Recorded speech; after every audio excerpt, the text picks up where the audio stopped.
G'day guys, welcome back to another Rosh Reviews, where behind us we have got the GXP. This was a 2010 special edition from HSV, meant to be the affordable HSV. So this thing was around 9 grand cheaper than your base R8 Club Sport.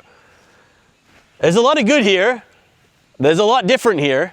But in this video, guys, we're gonna cover it. We're gonna go through this GXP, drive it, test it, launch it. But for right now, let's fire it up and then we'll get on that road.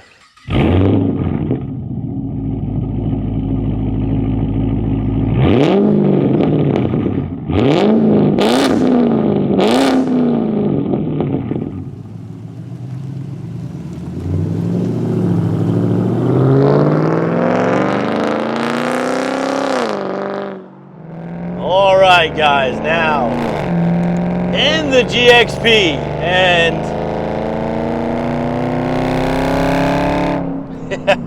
this thing is stock. It's literally done 81,000 Ks, but as you can hear, it's got an exhaust. So yeah, somebody's put some hot dogs on this thing, cut a couple mufflers out.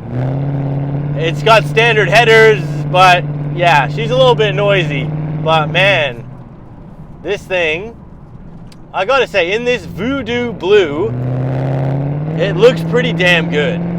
So, like I was saying before, this was the cheap, affordable HSV, or meant to be. This thing, brand new, was still gonna cost you 62,000 bucks. And when you compare it to the clubby R8, which started about 70 grand, you know, you do get a bit of savings. Even if you compare it to the SSV, I think that started around 56. So yeah, you're in the middle. This thing still gets the LS3, so you got a 6.2 liter V8 up front, NA, 317 kilowatts, 550 Newton meters. You got the 6L80E, or you could have gone with the TR6060 manual, my favorite option, but the 6L80 is still a decent automatic. I do like how you still got a lot of goodness on the interior.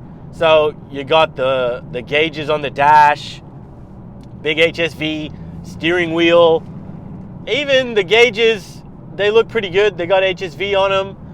Now, one of the things was you weren't meant to be able to get leather in the GXP. They were all supposed to be cloth seats, a little less premium, a little more cost effective. But this one, for some reason, it has got leather Club Sport seats. So maybe that was a factory option the guy was able to add. But yeah, your typical GXP, it's not gonna have leather.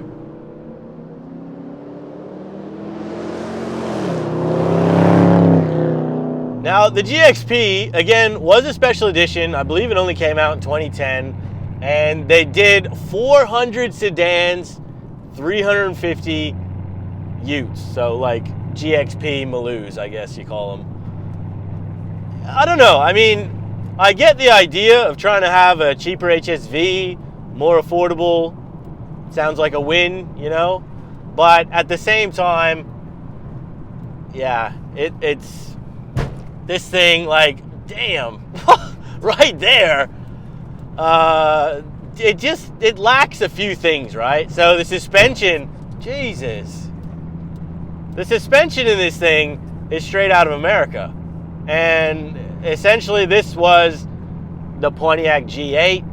I think originally they wanted to have the Pontiac G8 front end on this as well, but people just didn't really like it. So yeah, it's got American suspension, I believe, in it. The brakes are slightly different, so you don't have the big red HSV brakes. You've got Brembos up front still, which is good. You also got a different rear end on this thing. So you lose the big wing, you lose the HSV rear bar, you don't have the bimodal exhaust, you don't have launch control, but I think the rear end still looks all right. I think it's still a pretty decent looking car. You know, yeah, it's a GXP. You know, it is. They've cheaped out on a few things, but I mean, hey, if you're gonna buy one of these things, make it into your own car, modify it, then why not?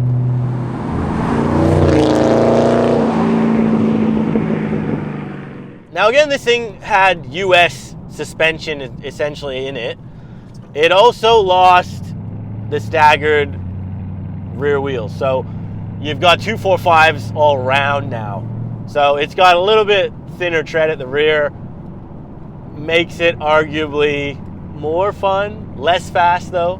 But I think it's all pretty minor stuff. I mean, unless you just don't love that rear end, the GXP would have been a pretty good option, to be honest. Really would have.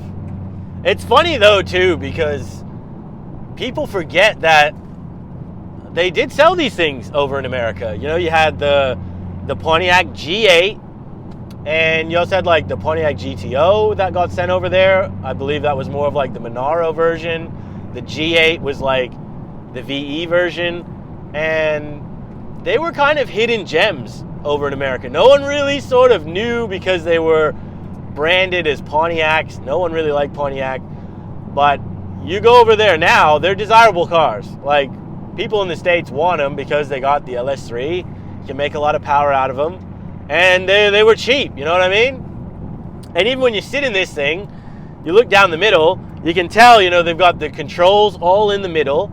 You've got your handbrake on the right side, but you also have a big cutout on the left side where you could tell they were putting the handbrake there as well. So, you know, it's very convertible left to right in this car, which it is sad they didn't do more with it. Yes, a few examples went to the UK as well, but not enough. Just not enough for how good this car was.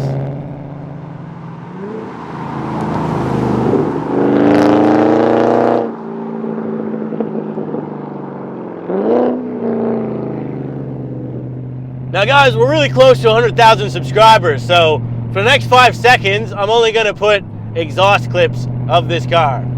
Hit the subscribe button while we do it.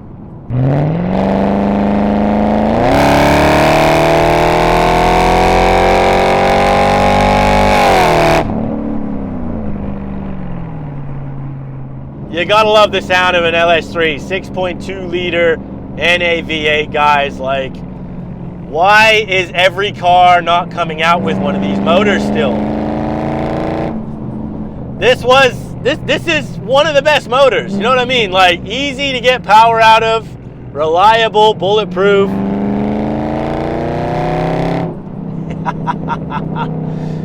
Oh, this is what we want. This is why on the used market, this car here in Australia, it's still fetching 45, 50 grand. Like, that's crazy.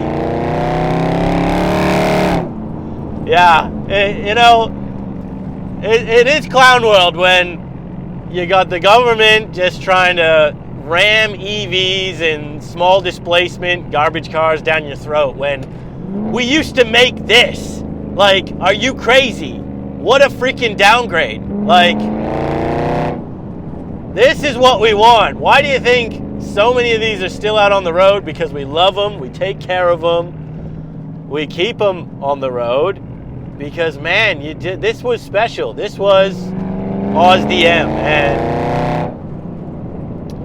man, even with a raspy exhaust like this, it still puts a smile on your face, guys.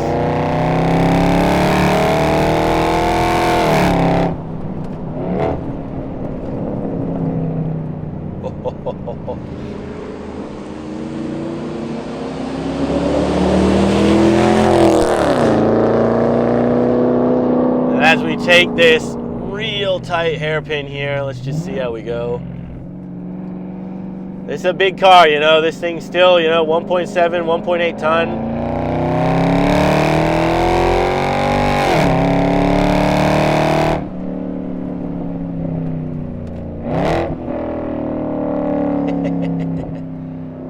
You can feel the weight in this thing, but it's good, it's hefty, it's thick. You know what I mean? Like,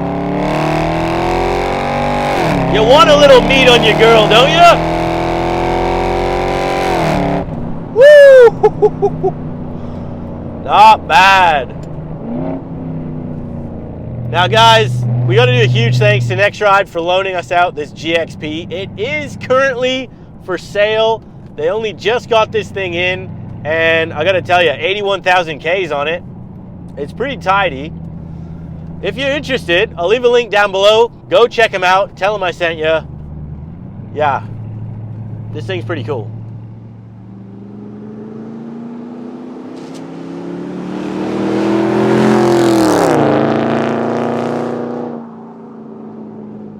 Now guys, we're gonna do the WiperTech wiper test.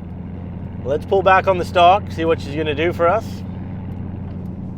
Oh, Jesus, that's got a pretty wicked spray on it, I'm not gonna lie. Not bad at all. Not bad at all. That's a solid 9 out of 10 for the WiperTech wiper score. Yeah, guys, again, we're sponsored by WiperTech. You want the best wipers in Australia. Support local, support the channel. Use the code down below. It's Ross15 off. You're gonna get free express shipping and 15% off your order. So huge thanks to WiperTech. Let's launch this thing, shall we? Here we go.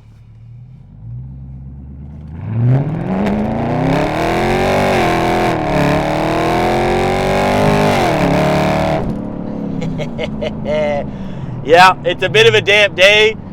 Getting all types of squirrely.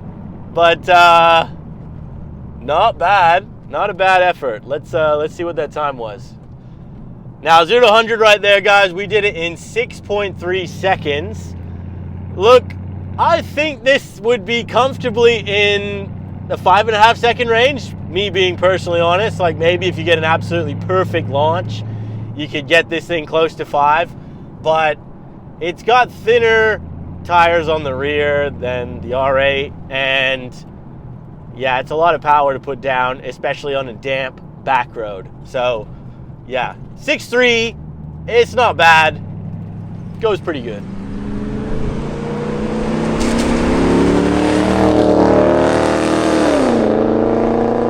Now look, we're gonna finish the video off here today. So what did you guys think of the GXP?